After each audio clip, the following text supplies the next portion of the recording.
Hello students, welcome to win top classes. आज की इस वीडियो में हम लोग नया पार्ट स्टार्ट करने वाले भूगोल का जलवायु। इसके पहले मैंने 3 पार्ट की वीडियोज बना दी हैं, पहला लेसन, दूसरा और तीसरा। ठीक है, उन तीनों पार्ट को एकदम अच्छे से समझा होगा तो अच्छी बात है। तो हम लोग अब स्टार्ट कर लेते हैं पार्ट चौथा, भूगोल का चौथा पार्ट जलवायु। ठीक है बच्चों, और बहुत ज़्यादा नॉलेज मिलने वाला, बहुत ज़्यादा अच्छी अच्छी जानकारी मिलने वाली इस पार्ट में। तो वीडियो को स्टार्ट टू एंड तक देखना। इस पार्ट को हम 4 भाग में बांटने वाले हैं।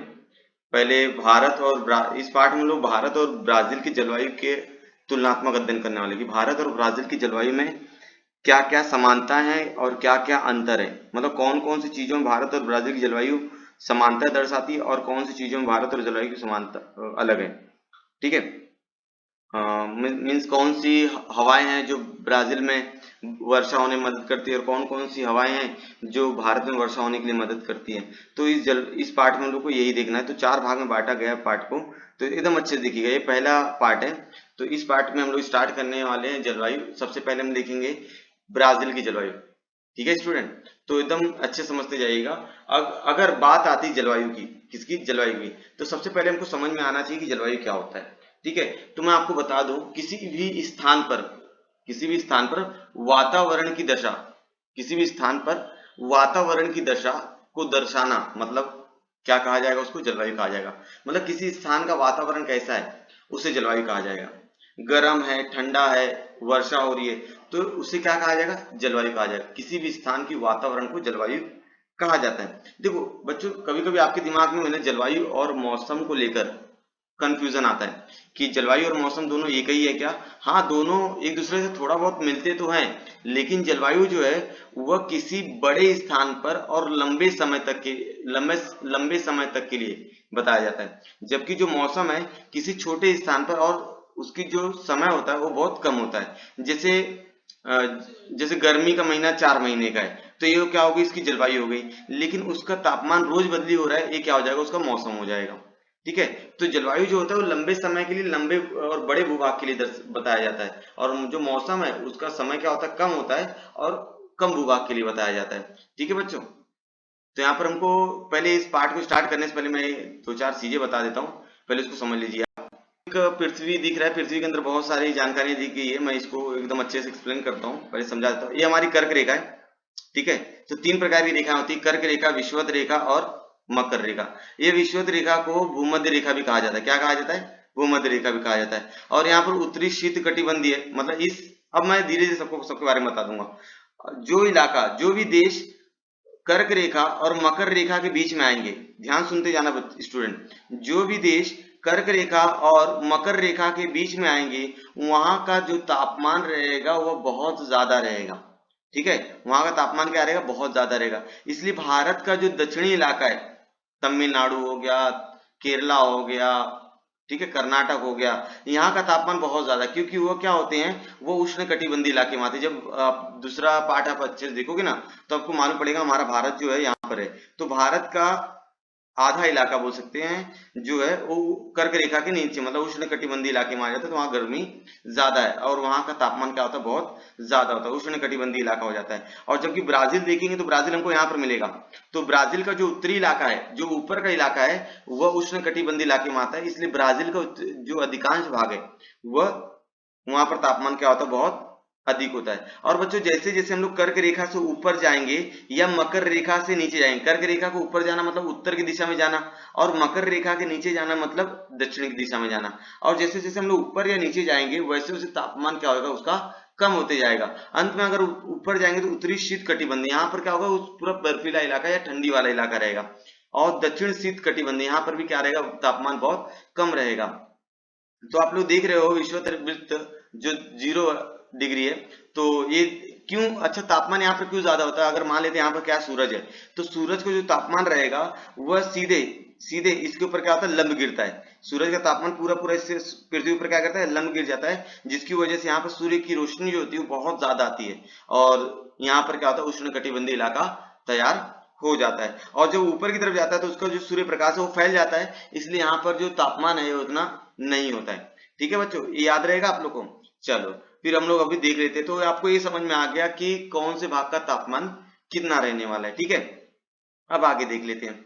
एक और चीज मैं बता देता आप लोग को, आपको दिख रहा होगा, इसका मतलब ये है कि यहाँ से अगर कोई भी हवाएं आती, जो व्यापारिक हवाएं हैं, वो क्या करती, बादल बने तो उस बादल में क्या होता है, पानी होता है, ठीक है, वाष्प धारण क्षमता होती है उनकी।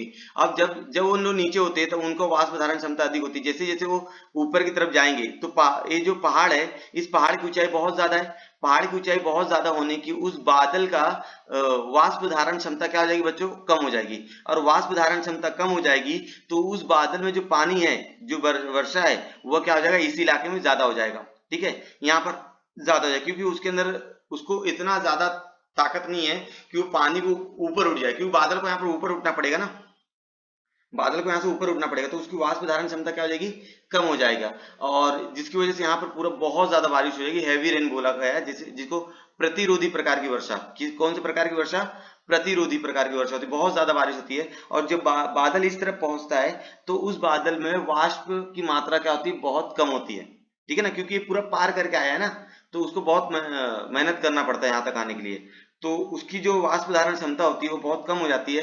इसलिए यहाँ पर रेन शेडो एरिया, मतलब यहाँ पर वृष्टि छाया का प्रदेश निर्माण होता है, मतलब यहाँ पर बारिश बहुत कम होती है, ठीक है, ये चीज याद रखिएगा। यदि मतलब बादल के मार्ग में अगर वो जो हवाएं हैं जो वर्षा कराने में जो मदद करती है, उन हवाओं के मार्ग में कोई पहाड़ या कोई पर्वत आ जाता है तो वो क्या होता है, उसको प्रतिरोध उत्पन्न करता है, ठीक है, अवरोध उत्पन्न करता है उसके मार्ग में, तो उसको क्या ज्यादा ऊंचाई से जाना पड़ेगा, और उतनी ऊंचाई वो लेकर जा पाएगा क्या, उतना नहीं जा पाएगा, इसलिए इस प्रकार की वर्षा यहाँ पर होती है। तो मतलब उस पहाड़ की दूसरी ओर वृष्टि छाया का प्रदेश निर्माण होगा, और पहाड़ के इस तरफ जहां पर उसको ऊंचाई कम रहेगी वहां का पूरा पूरा बारिश हो जाएगा, ठीक है, इस तरह से याद रखिएगा। ये हम लोग को ब्राजील के अंदर देखने मिलने वाला है पूर्व दक्षिण पूर्व जो तट तट है, जहां पर आप लोग देखने वाले हो विशाल कगार, तो विशाल कगार कुछ इसी तरह से व्यापारिक हवाओं क्या करेगा, रोकेगा।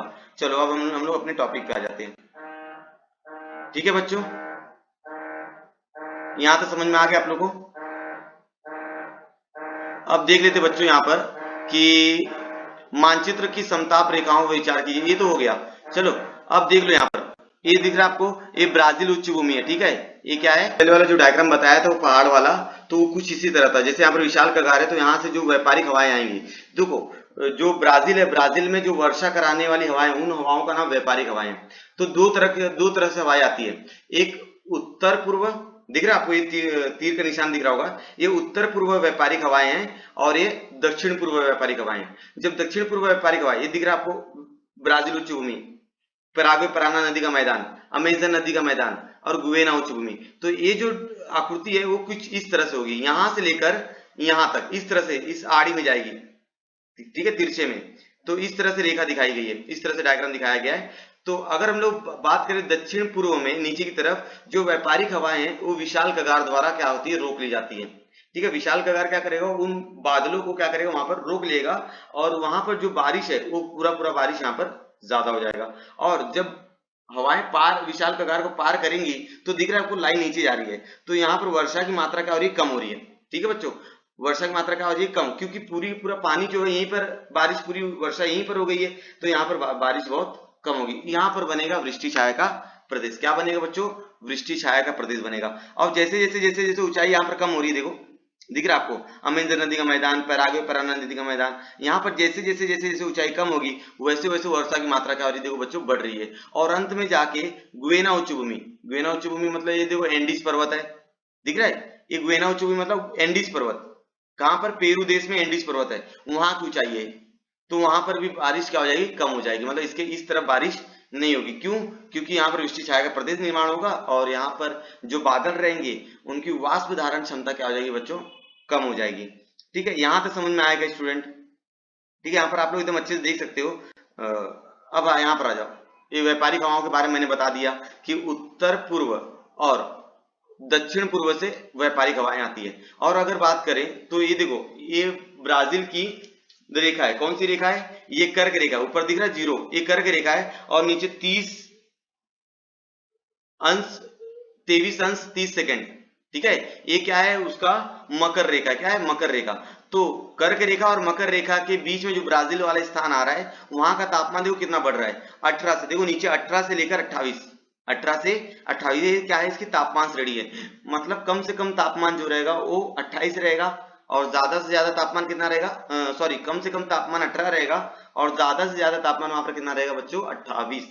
ठीक है। और एक चीज याद रखना बच्चों कि यहाँ पर जो उत्तर पूर्वी हवाएं आती है, तो यहाँ पर कोई विशाल कगार नहीं है। ठीक है, यहाँ पर कोई विशाल कगार है क्या, नहीं। जब विशाल कगार यहाँ पर है ही नहीं, तो यहाँ पर वृष्टि छाया का प्रदेश निर्माण नहीं होगा, यहाँ पर उन हवाओं को रोकने वाला कोई नहीं रहेगा, इसलिए इस इलाके में बारिश ज्यादा होती है। ठीक है, दिख रहा आपको एकदम डार्क कलर का, तो ये वर्षा की मात्रा है यहाँ पर। और ये जो दक्षिणी इलाका है, यहाँ पर 3000 मिमी वर्षा होती है। ठीक है, जितना भी कलर दिया है इस कलर को देख लीजिए, 3000 मिमी से ज्यादा यहाँ पर बारिश होती है। तो इस तरह से इनको याद रखिएगा बच्चों, बहुत आसान है समझना, और इस तरह से हवाएं जो है बारिश करने में मदद करती हैं। अब देख लेते हैं इसको, प्रश्नों को पढ़ के इसको उत्तर बताने का प्रयास करता हूं मैं। मानचित्र की समताप रेखाओं पर का विचार कर बताइए कि ब्राजील में औसत तापमान श्रेणी कितनी है। अब समताप रेखाएं मतलब दो प्रकार की समताप रेखाएं, एक कर्क रेखा और एक मकर रेखा। दो प्रकार की समताप रेखाएं, एक कर्क रेखा और दूसरी मकर रेखा। तो इनका तापमान श्रेणी कितना है, 18 से 28। बच्चों कितना है, 18 से 28। यहां से 18 डिग्री से 28 डिग्री सेल्सियस लिख दीजिएगा, 18 डिग्री से 28 डिग्री सेल्सियस। किस भाग में अधिक वर्षा होती है बच्चों, तो आपको मैं बता दूं, देखो यहाँ पर अमेजन नदी का मैदान है ना, यहाँ पर वर्षा ज्यादा होगी। क्यों, इसका कारण यह है कि यहाँ पर कोई भी विशाल कगार नहीं है। ठीक है, यहाँ पर रोकने के लिए कोई है ही नहीं। ये जो व्यापारिक हवाएं आ रही है, इनको रोकने वाला यहाँ पर कोई है क्या, नहीं। तो यहाँ पर बारिश बहुत ज्यादा होगी। अमेजन नदी का मैदान, वहां पर 2000 मिमी वर्षा होती है, इतना याद रखिएगा। अब अगला क्वेश्चन है, ब्राजील की किन दिशाओं से हवाएं आती हैं। तो मैंने पहले बता दी, दो जगह से हवाएं आती हैं, एक उत्तर पूर्व और एक दक्षिण पूर्व। देखो नीचे दक्षिण पूर्व, उत्तर पूर्व और दक्षिण पूर्व, ये दो जगहों से हवाएं आती है। इसके पीछे क्या कारण है बच्चों, तो देखो यहाँ पर लिखा है कि इसके पीछे क्या कारण होंगे। इसके पीछे कारण यह है कि जो ब्राजील का जो हिस्सा कर्क रेखा और मकर रेखा के बीच में आएगा, वहां पर हवाओं का दाब जो रहेगा वो बढ़ेगा। ठीक है, हम गर्मी ज्यादा है, तापमान ज्यादा है, तो हवाओं का दाब जो होगा बढ़ेगा। हवाओं का दाब बढ़ेगा मतलब गर्म गर्म हवाएं रहेंगी। तो हवाओं का दाब बढ़ने की वजह से दक्षिण और उत्तर और दक्षिण दिशाओं में बरसात ज्यादा होगी, ये याद रखिएगा। इन हवाओं के मार्ग में क्या अवरोध निर्माण होता है। हाँ, अवरोध निर्माण होता है ना, मैंने बताया ना, इन हवाओं के मार्ग में यहाँ पर एक विशाल कगार था जो उन हवाओं के मार्ग में अवरोध निर्माण कर रहा था। ठीक है, ये याद रखिए, विशाल कगार अवरोध निर्माण करता है। इन हवाओं के कारण किस प्रकार की वर्षा होती है, तो मैंने बच्चों पहले बता दिया था, उधर पीछे वीडियो में देखो यहाँ पर। तो यहाँ पर किस प्रकार की वर्षा होगी, क्योंकि यहाँ पर विशाल कगार जब बादलों को रोक लेगा, तो यहाँ पर प्रतिरोधी प्रकार की वर्षा होगी। जो पूरा पूरा वर्षा यहीं पर क्या हो जाएगा, पूरा हो जाएगा। तो प्रतिरोधी प्रकार की वर्षा होने वाली, कौन से प्रकार की वर्षा होने वाली बच्चों, प्रतिरोधी प्रकार की वर्षा होने वाली है। अब आगे, इन हवाओं और वृष्टि में सह संबंध बताइए। तो इसका तो आंसर बहुत बड़ा रहेगा, इसको आप लोग कर लीजिएगा। किस भाग में औसत तापमान कम है। अगर हम लोग बात करें तो किस भाग में औसत तापमान कम है बच्चों, देखो पराग्वे पराना, ये नीचे देख रहे हो आप लोग 18 से कम, ये पराग्वे पराना नदी का जो मैदान है, यहाँ पर तापमान क्या रहेगा बच्चों, बहुत कम रहेगा। ठीक है, क्योंकि ये मकर रेखा के नीचे है, क्योंकि ये मकर रेखा के नीचे, इसलिए यहाँ पर तापमान क्या रहेगा, बहुत कम रहेगा। अब अगला क्वेश्चन है, ब्राजील में वृष्टि छाया का प्रदेश पहचानिए, वहां की जलवायु की स्थिति कैसी होगी। ब्राजील में वृष्टि छाया का प्रदेश उत्तर पूर्व, हम लोग उत्तर पूर्व दिशा में जाएंगे ना, यहाँ पर देखो, यहाँ पर ये इलाका जो है और ये इलाका जो है, ये वृष्टि छाया का प्रदेश, यहाँ पर बारिश नहीं होती है। ठीक है, वृष्टि छाया प्रदेश, यहाँ पर 0 डिग्री सेल्सियस से लेकर 500 डिग्री सेल्सियस इतना बारिश होगी। ठीक है बच्चों, इतना याद रखना। अगला, किस तापमान में, किस भाग में तापमान अधिक है, तो किस भाग में तापमान अधिक है, तो विषुवत रेखा के समीप, जो प्रदेश विषुवत रेखा के समीप आएंगे। ठीक है, विषुवत रेखा देखो इसके बीच में से जाएगी। ठीक है, विषुवत रेखा इसके मतलब कर्क रेखा और मकर रेखा, कर्क रेखा और मकर रेखा के बीच में से एक रेखा जाती है जिसका नाम क्या होता है, विषुवत रेखा। क्या होता है, विषुवत रेखा। इसके पहले मैंने एक आकृति आपको दिखाई थी, वो पृथ्वी का था, बीच में से मकर रेखा गई थी, सॉरी विषुवत रेखा गई थी। तो जो भाग ब्राजील का विषुवत रेखा के करीब आएगा, वहां पर तापमान बहुत ज्यादा होगा, जैसे यहाँ पर 23 डिग्री सेल्सियस दिखा रहा है। ठीक है, 28 डिग्री सेल्सियस दिखा रहा है, क्योंकि ये विषुवत रेखा के समीप आते हैं। ठीक है, अगले, तो 0 से 5 उत्तर व दक्षिण क्षेत्र में हवाओं की स्थिति कैसी होगी, तो इसको रहने दीजिए। इन मानचित्र के वितरण को दर्शाने वाली पद्धति कैसी है, ये जो मानचित्र का वितरण है दर्शाने वाली कौन सी पद्धति का इस्तेमाल किया है। कक्षा 9वीं में आपने देखा है मानचित्र का वितरण दर्शाने के लिए 3 पद्धति थी, बिंदु पद्धति, ठीक है, समघन पद्धति और क्षेत्रघन पद्धति। 3 पद्धतियां थी मानचित्र को दर्शाने के लिए। तो बच्चों मैं यहाँ पर बताऊं, जो तापमान है ना, तापमान, तो तापमान देखो यहाँ पर दिख रहा है आपको रेड कलर से, ठीक है। तो तापमान दर्शाने के लिए समघन पद्धति का इस्तेमाल किया गया है, क्योंकि तापमान समघन पद्धति में दो ही रंगों का इस्तेमाल किया जाता है, ठीक है, 2 ही रंगों का इस्तेमाल किया जाएगा तापमान दर्शाने के लिए, ठीक है ना। और ये जो आपको दिख रहा वर्षा, ठीक है, वर्षा को दर्शाने के लिए, वर्षा को दर्शाने के लिए क्षेत्रघन पद्धति का इस्तेमाल किया जाता है। कौन सी पद्धति का इस्तेमाल किया गया है यहाँ पर, क्षेत्रघन, क्योंकि क्षेत्रघन पद्धति में अलग अलग रंग छटाएं होती हैं, तो अलग अलग रंग छटाओं का उपयोग करके यहाँ पर वर्षा की मात्रा को दर्शाया गया है। मतलब वर्षा को दर्शाने के लिए क्षेत्रघन पद्धति का इस्तेमाल किया गया है। बच्चों कैसे यहाँ पर देखो डार्क कलर है, फिर फीका है, फिर और फीका है, तो अलग अलग रंग छटाओं का इस्तेमाल करके वर्षा की जानकारी दर्शाई गई है।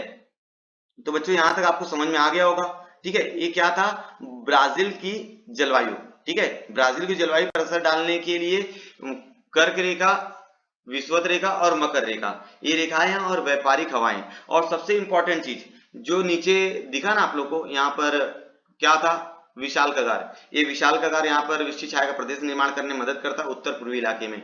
और ब्राजील का जो तापमान श्रेणी है वो 18 से लेकर 28 डिग्री सेल्सियस तक का है। और जो भाग ब्राजील का विषुवत रेखा के करीब आएगा, मतलब भूमध्य रेखा के करीब आएगा, उन इलाकों में तापमान बहुत ज्यादा रहेगा, ठीक है। इसलिए ब्राजील का अधिकांश जो इलाका है, अधिकांश भाग जो है वह मतलब वहां पर तापमान बहुत ज्यादा होता है, ठीक है। तो यहाँ तक समझा होगा, आई होप आपको यहाँ तक पूरा समझा होगा। तो अब हम लोग नेक्स्ट वीडियो में मिलेंगे भारत के तापमान के साथ, ठीक है, भारत की जलवायु के साथ।